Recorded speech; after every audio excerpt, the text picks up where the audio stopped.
G'day all, it's Colin from PCTLC and thanks for joining me.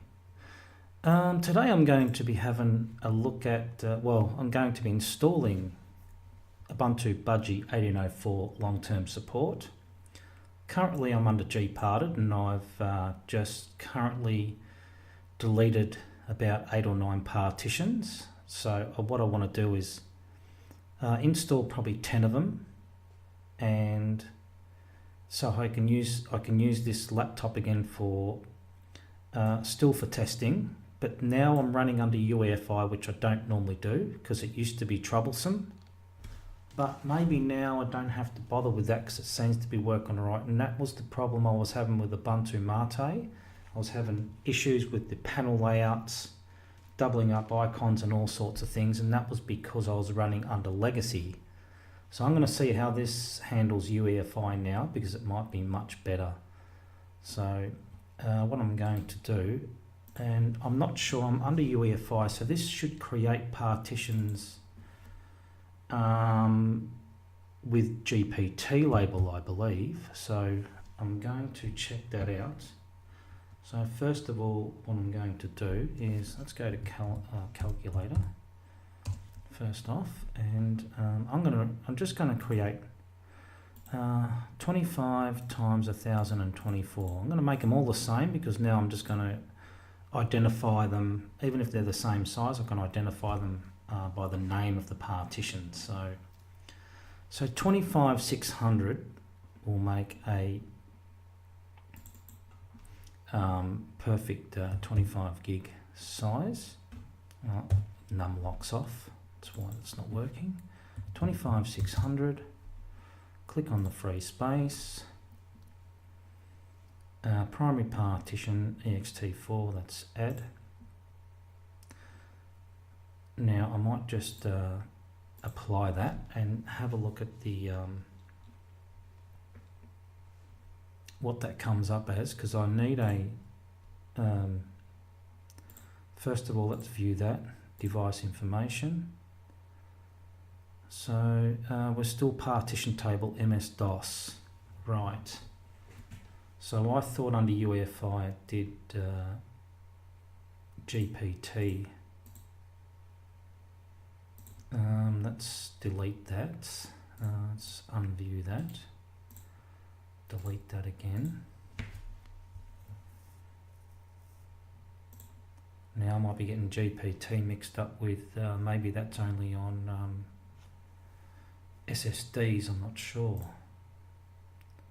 Create partition table. Oh, here we go. We can do it here. GPT. Okay, let's try that. Apply. So that's now GPT. Okay. All right. That's good. Sometimes I do this not often, but not enough to sort of sometimes remember. So new 25600, click on free space, add. Now I do need a swap file, so I'm going to do that. So that would be, let's clear that out. How do we clear the rest? Oh, that's just let's see, 8 times 1024, 8192, let's do that. 8192. Been a bit pedantic, I know, but that's alright. Linux swap, add. Okay, so let's see how many partitions we can add. Let's see if I can do all of these partitions without needing to do an extended partition, because normally at this point I would do one primary partition, my swap, and then the rest would be extended, and then I'd make logical partitions. Because under MS-DOS you can only do, I think, 4 logical partitions, including the swap, I think it is. So I'm going to continue this and see if it allows me to do that. primary, it's ext4. So this will be the fourth one.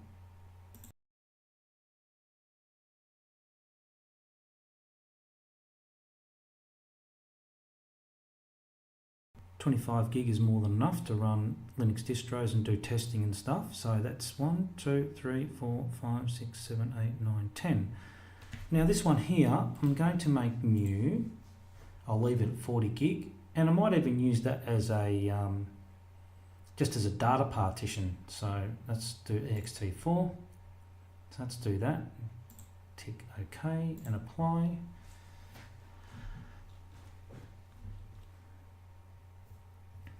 So I believe you can only use GPT under UEFI boot. So you cannot use it under legacy boot. So that's pretty handy because you can make as many logical partitions as you like without messing around with an extended. Then we're going to install Ubuntu Budgie. This Ubuntu Budgie was running my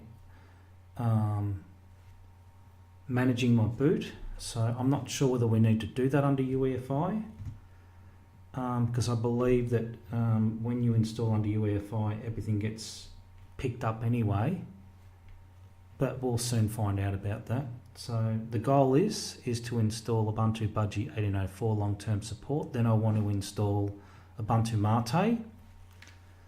I want to try that, and also I'll be installing Ubuntu proper, which is what I'm running on my main system at the moment, which is Ubuntu proper 18.04 beta 2. So I'm not sure. So testing on this laptop will tell me what do I want to install on my main system, which one. I'm not really sure which one I want to install. I'm spoilt by choice.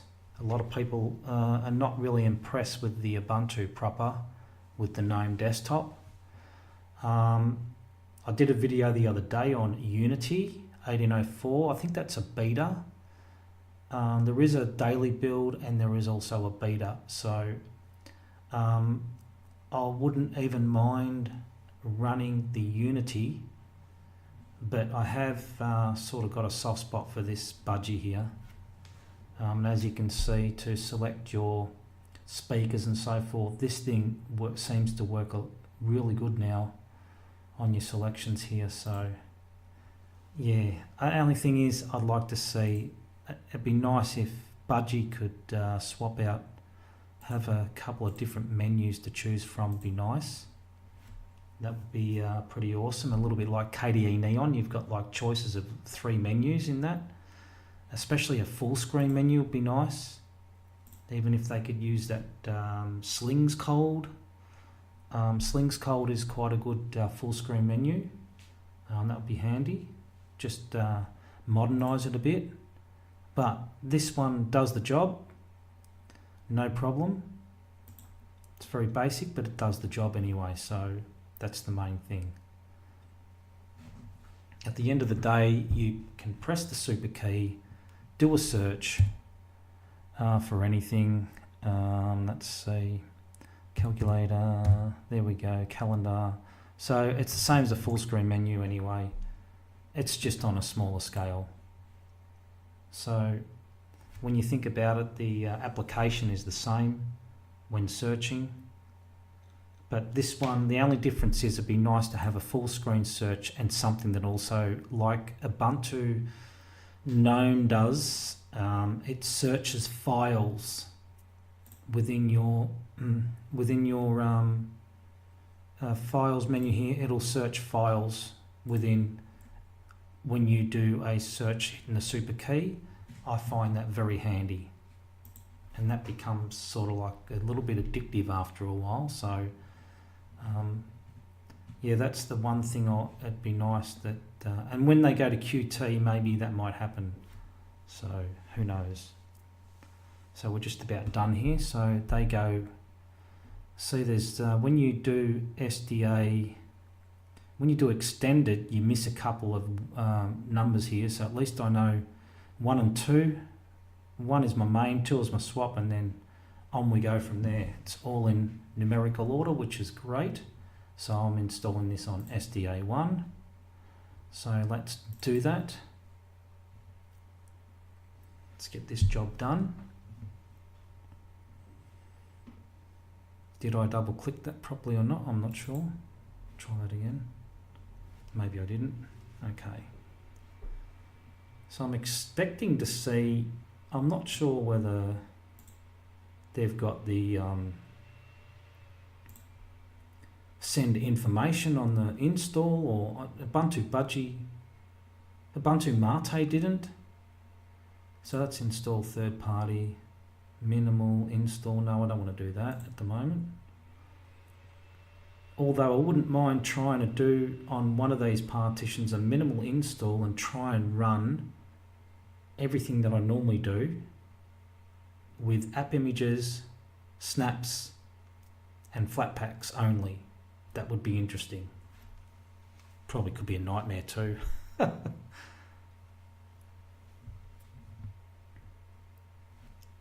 So hopefully this doesn't take too long, but when you've got many partitions like this, it does take the installer quite a while to go through them all, because it's got to have them all in memory so you can choose which one you want to install to. So it does take a little bit longer than normal. It's not that the distro was slow in any way. It's just that's just the way it is.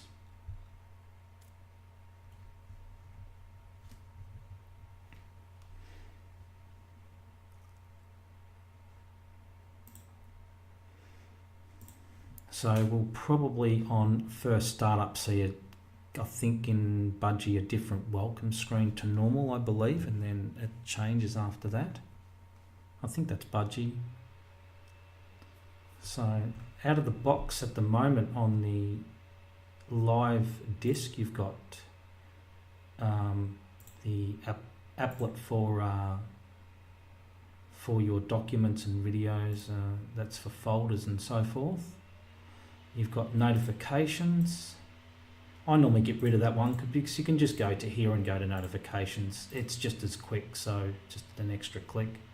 Bluetooth, sound, battery, because it's a laptop, the quick note, and of course the internet. And also they have the, by default, the caffeine, and that one there is for my simple screen recorder, which shows up when I'm using it. So I was actually right clicking here before and trying to record and it wasn't work, but it does the same thing on left click, so maybe it doesn't work when right clicking, only left clicking. That's probably why it wasn't working. I was wondering why. And of course you got your shutdown there, which is not normal, but normally that shutdown I would put over next to the menu here, because that's where you normally go to shut down under most distros that have a shutdown under their what's the name here, under their menu. So they normally, most of them have. That's another thing why hopefully Budgie in the future, my little wish list, to have maybe swap out another menu and something that has also a shutdown on there would be handy. Just going through my little wish list. So what do we got? Erase disk. If you do that, that just it'll make its own swap and install Budgie and use up the whole disk. That's a very easy install. It'll do everything for you. I'm going to do something else, which is installed to a particular partition. So I've got SDA1 here, and my swap is there, SDA2. So it doesn't matter where I install this to, it'll be using, doesn't matter which one I boot up, it'll be using that swap. You only need one swap file. So let's double click that, and let's go to ext4, format the partition, and mount point as root. Okay. And for this install, I am going to leave it on SDA. I will leave it on SDA because everything else I install after this, if I install something the SDA3, then I will install the bootloader to SDA3, because when I log back into Budgie, I just run the OS prober and the update grub, and then that'll add that to the menu. But I don't know if I have to do this under GPT, so that'll be interesting to see. So that's installed now. Going to destroy, yeah, I've done that anyway. I've destroyed everything. So I did have about 8 partitions before. I've now extended that to 10, plus I've got my little data partition there. I could still use that to install a distro too anyway, if I wanted to. But sometimes when you're doing certain things on certain distros, like you download an app image or whatever, it's good to have a data partition that you can access. And then when you download it on one distro, you can put it on the data partition so it's accessible to all the distros. You can access from the other distros when you logged into the other partitions anyway. So if I installed something to SDA3, I could still get something from the Budgie install here under SDA1. I just go to that device and go to there, but it's always good to have a single access point, as in a data partition, so you know where everything is. So because then it creates the problem of, oh, which distro did I download that app on? Was it this one? Was it that one? You're going to probably go through them all. Whereas if it's on the data partition, you know it's there. That's probably how I'll do that anyway, I think. Sounds like a plan. This bit takes a bit longer too when you have multiple partitions. So big choice on what to install on my main system. I'm really actually enjoying the Ubuntu proper, I must say. I've got the GNOME menu on there. It's quite good, so I'm happy with that.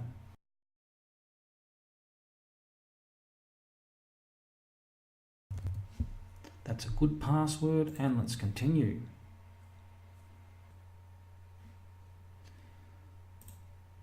So I have this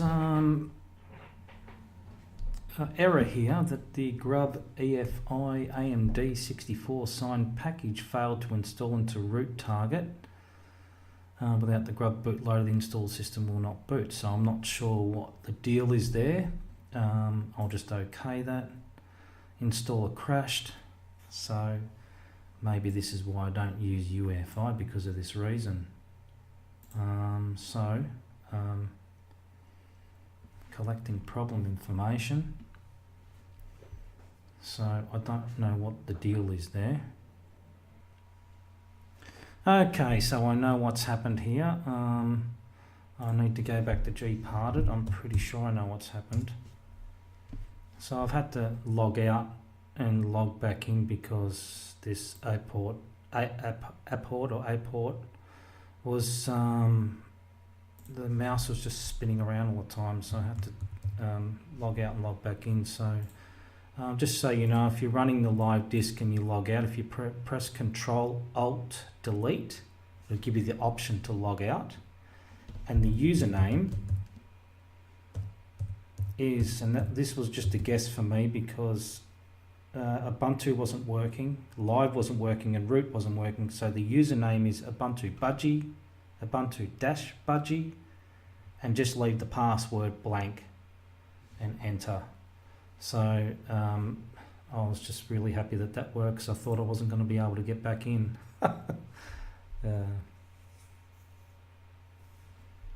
So it used to be, I'm pretty sure it used to be just Ubuntu. So I think they've changed now, because Ubuntu, I think Ubuntu Mate was Ubuntu-Mate as the live login user with a blank password as well. So what I've failed to do is I've failed to make a FAT32 partition for boot.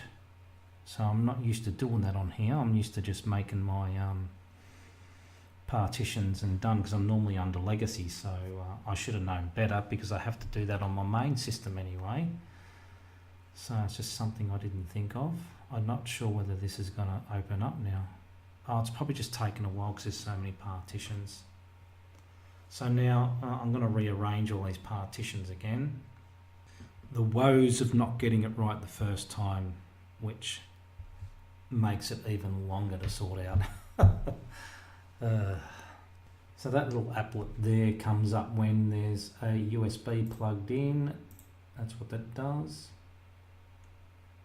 So it gives you the option to mount it.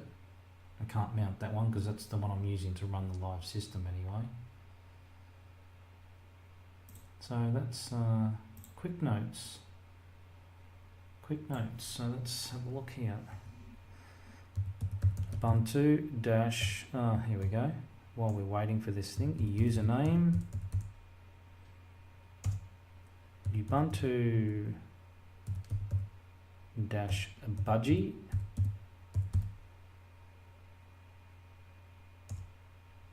Enter.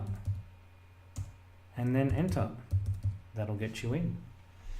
There we go. We'll leave that as a note for a bit while I'm still running the live. Make use of the little note thing there, so that'll go away once we do the install anyway and reboot.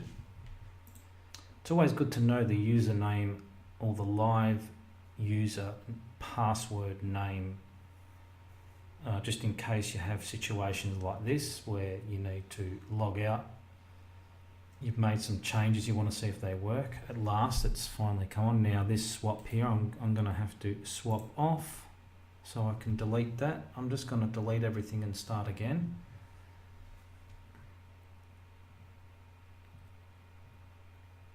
And what I might do is I might put my swap right at the start. So that's delete, delete, delete. Let's delete all these, which is what I did with my previous one, which was running the legacy. Let's delete all those and apply. Let's just stretch this out a bit so we can see what's going on. So I did have a on one of my partitions there I had Voyager OS. I was going to do a video on that, but I'll see if it doesn't boot under UEFI. I probably won't bother with it from now on if this UEFI works out for me. Otherwise I can use it. I've got a few computers sitting around here, so can always do it on another computer if I have to, if I need legacy. So have a look at the details. There's no, I think it's crashed. It has crashed. Alright, let's go to system monitor. Yeah, force quit. Okay, let's try again. It's a bit of a bummer. It might have worked, it might have just crashed after it happened. So what I'm going to do is log out and log back in and see if that sorts it. Okay, so I thought I'd lost everything there because it wasn't quite logging back in, so I can prove that I've logged back in because the note is still there, my videos are still there. I'm glad for that. So let's try gparted again. There must have been quite a fair bit of an issue there for it to be logged out for that long and blank screen for a little while. So I thought I was doomed, but as it turns out, it still has come up. I just hope that gparted will come to the party this time. There we go. Okay, so prevailing, let's delete that. Let's maybe do them one at a time, maybe best. So I'm going to stop the video here. I'm going to restart the live system. I think that's the only way to get around this. I'm going to save all my videos and then start again, more than likely. Right, so I have shut down and restarted the live environment, so hopefully we have a bit more luck this time. If I write the first time, I wouldn't be going through all this pain, but hey,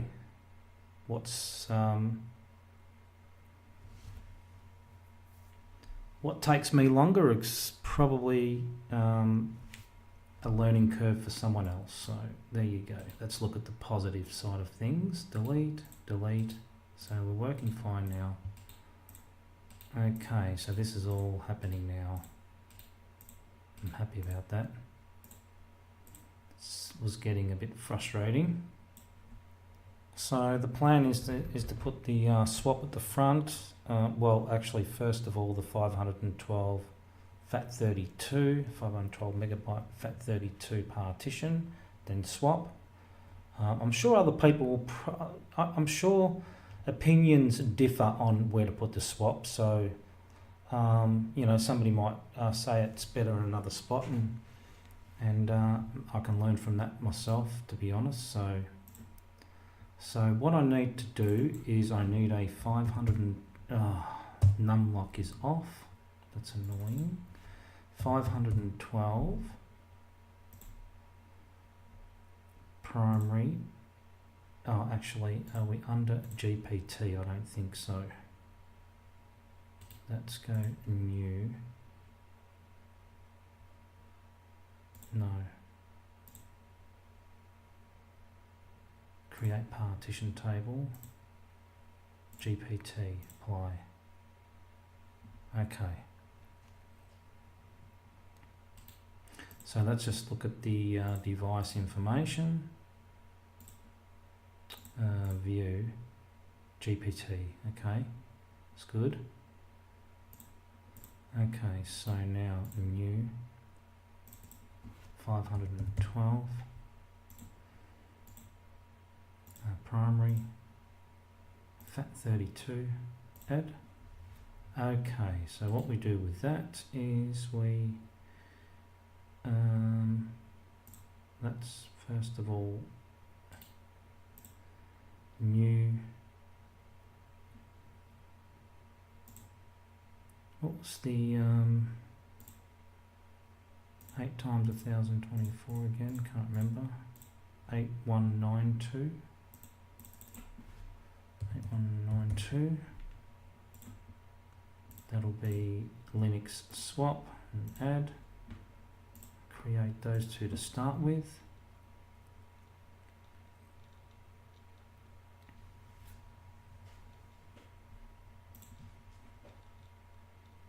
So now we can manage flags, which will be boot and ESP, I believe. Yep, close that. That's done. Now we can start doing our, and what was that? So what was it, 25 times 1024 was 25,600.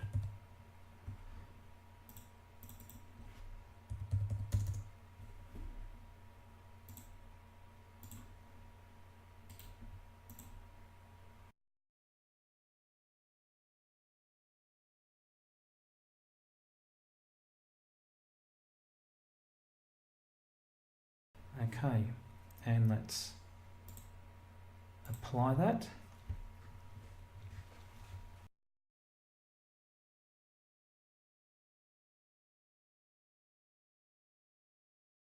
So as a testing machine, except for Budgie, which will be my main backup for, this will be my main operating system for this laptop, and occasionally I might do go live on BigDaddyLinux Live on this laptop, so I have everything installed. I know it's stable, I know it's going to work.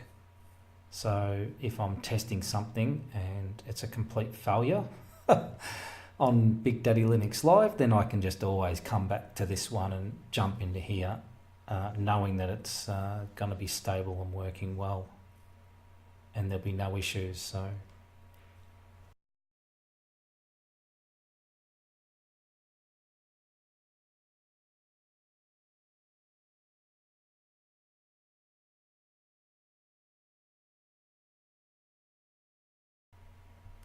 alrighty, so let's, now that we've done that, let's start the install.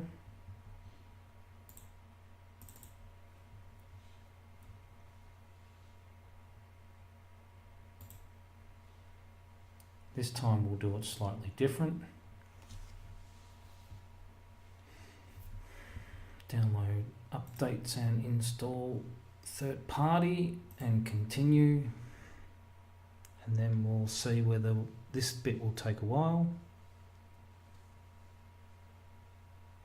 And hopefully we don't get no more crashes or issues. I remember when I first got this laptop, I was very keen to put Linux on here, and probably my knowledge of Linux was not too bad, but not as much as it is now. But I was excited to come home and put it on there, dual boot with Windows, and I just had all sorts of problems with this UEFI. Didn't know what it was, didn't know anything about it.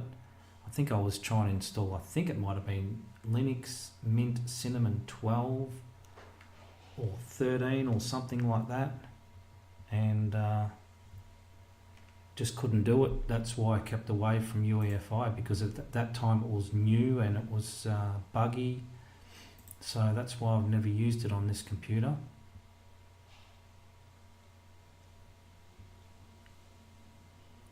Okay, so we're going to install to SDA3, which is my first one. We'll format that, install to root. And we should select device SDA1, which is my EFI. So we'll choose that as the bootloader installation. So hopefully that will work. So that's installed now, and hopefully we don't get any issues out of that.